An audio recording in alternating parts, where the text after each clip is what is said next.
Halo, halo. Ketemu lagi menyambung pembicaraan kita yang tadi bahwa di mana tempat saya berada adalah tempat penginjilan terbesar. Dan kita mendapati begitu banyak orang-orang yang memiliki masalah, problema, yang kalau dibilang mereka hanya mengandalkan manusia. Mereka hanya mengandalkan kekuatan, mereka mengandalkan kemampuan mereka, mengandalkan obat-obatan, tetapi tidak mengandalkan Tuhan. Dalam hal kecil yang saya dapati sekitar saya, yang saya lihat dan jadi, itu ada seorang anak gadis yang hidupnya bebas, sebebas-bebasnya, tanpa disiplin. Dan itu sangat berat. Dikarenakan tidak adanya dasar firman Tuhan yang memang harus ditanamkan saat kita masih kecil, sehingga anak-anak seperti kita yang di waktu kecil bisa bertumbuh mengenal firman, tahu membedakan apa yang benar dan yang salah, apa yang boleh tidak dan sesuai dengan firman. Jadi bisa dibedakan mana yang dibilang orang benar dan mana yang tidak.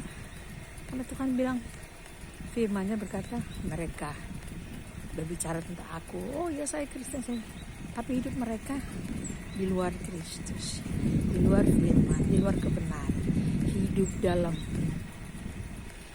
hidup bebas, hidup semau-maunya tanpa ada aturan. Karena kalau kita berjalan seperti saya berjalan di footpath, berjalan di jalan raya, mobil, auto, itu kan punya aturan. Jadi aturan itu harus diikuti. Kalau tidak, maka akan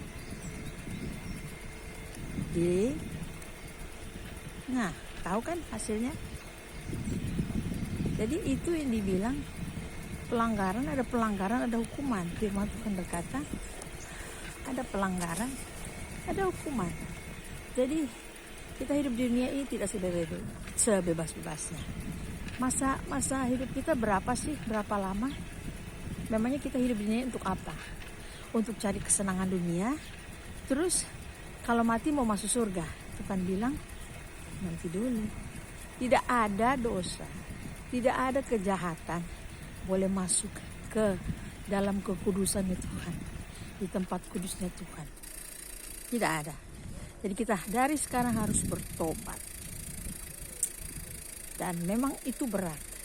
Buat daging berat, tapi kalau belajar mengasihi Tuhan, pasti mau berubah dan hidup benar sesuai firman Tuhan.